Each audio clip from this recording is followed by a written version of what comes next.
La verdad es que si hay algo que a mí me gusta mucho, tanto de las películas como de las series, o del tipo, del género, digamos, que me suele atraer, son las de que están basadas en un contexto histórico o basadas en un hecho real. Ojo, ojo. No estas que estén, digamos, al 100% basadas en hechos reales, porque eso es muy difícil de conseguir. Y como hacía bastante tiempo que no me atrevía con una serie y a hacer la consecuente reseña sobre ella, y aprovechando que La Ley del Mar es una miniserie de 3 capítulos estrenada en España hace un par de meses, creo que primero en televisión española, en enero creo, y que ahora está en Netflix, pues me he decidido a verla y me ha ayudado a recordar el incidente del barco pesquero Francisco y Catalina, acontecido hace casi 20 años, no llega a los 20 años, pero bueno, casi 20 años, en el verano de 2006, que tuvo cierta repercusión, pero que antes de que finalizara aquel año, pues ya había caído desgraciadamente casi en el olvido. Y esta serie pues se encarga de recordarnos el suceso en cuestión. Si lees sobre aquel suceso, puedes encontrar información sobre aquellos hechos que no coinciden ni en el número de tripulantes del pesquero español, ni en el número de rescatados. Y casi que la serie nos da otra versión, que como advierte al principio, se toma ciertas licencias en la dramatización, que no me salía la palabra, dramatización, algo que quizás hubiera sobrado porque la realidad, como se suele decir, supera la ficción. Y porque en este caso añade sus tramas o rellenos a una historia que creo sinceramente que no las necesita. Como por ejemplo algunas subtramas relacionadas con la vida de la embajadora española en Malta, por poneros un ejemplo. La narrativa gira en torno a un barco pesquero de 25 metros de eslora, el Francisco y Catalina, un barco con puerto en Santa Pola, que sale a pescar al Mediterráneo, alejándose cada vez más de las aguas en las que solía pescar por falta de caladeros. Y bueno, se nos narra que el barco tiene pérdidas desde hace años. Y el armador tiene un descubierto de 20.000 pavos frente al banco. Esto quiere decir que o pescan mucho y se vienen con una buena carga, o la ruina les espera nada más llegar a puerto. Parten, según la serie, 6 tripulantes desde Santa Pola.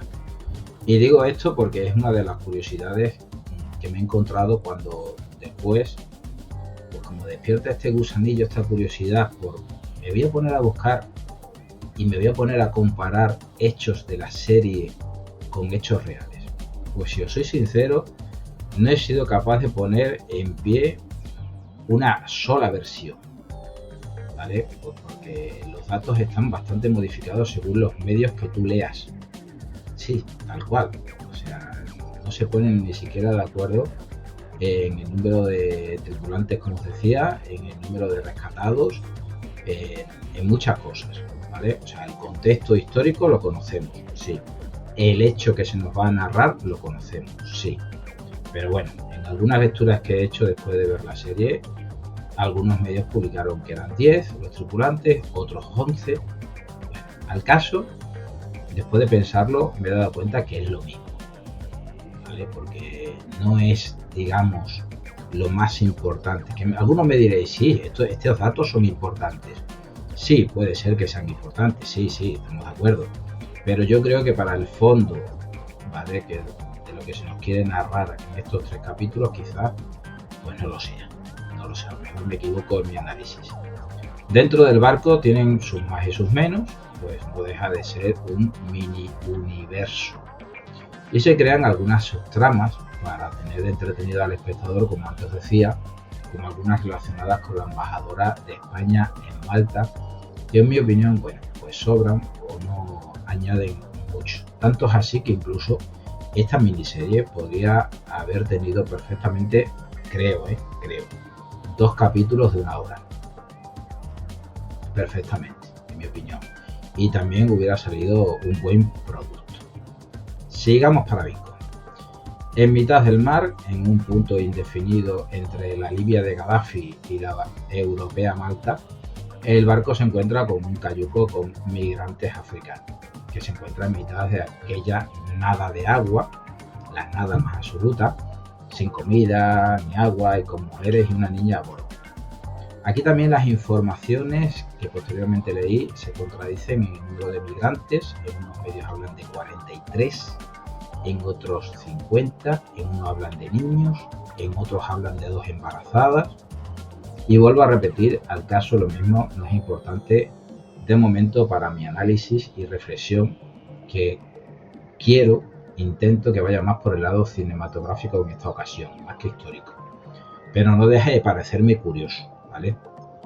Aquí, por cierto, advertí que la bandera libia que sale en la serie es la actual, es la de 2024, y no la completamente verde que tenía el país en 2006 y que creo que fue la oficial hasta el 2011.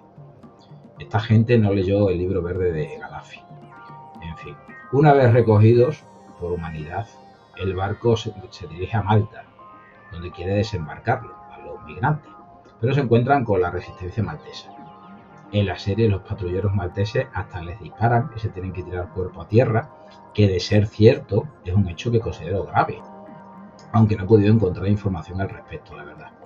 Se inicia entonces una lucha titánica entre embajadas, diplomáticos, España, Malta, Libia por medio, la Unión Europea y los medios mediáticos de momento por resolver la crisis humanitaria a la que se enfrenta el pesquero de Santa Pola. Y hasta aquí os voy a contar al respecto, porque lo demás es prácticamente historia y no hay que olvidar que tengo un 50% menos de spoiler durante este 2024 en el canal. Así no os podéis quejar, es que nos revienta todas las series y todas las películas, así te va. Bueno, pues ya está, hasta aquí. En definitiva, serie entretenida y sin más pretensiones que mostrarnos una realidad que vivimos tanto en el Atlántico, que es donde empezó todo el fenómeno, como en el Mediterráneo, y que no deja de ser una vergüenza y un problema difícil de resolver por la llegada de miles de personas anualmente a Europa ilegalmente, arriesgando sus vidas en busca de una vida mejor que creen que encontrarán en Europa, y muchas veces lo que encuentran pues son mafias dedicadas al mercadeo de personas, pobreza y desgraciadamente también muerte, miles de muertos. La serie cuenta con un Luis Tosar que está como pez en el agua, nunca mejor dicho. Blanca Portillo tampoco lo hace mal en el papel de diplomática, pero me quedo con Luis Tosar. Y a mí me ha tenido enganchado pues una tarde entera, casi sin parpadear, por lo que le doy un 6 y os invito a verla.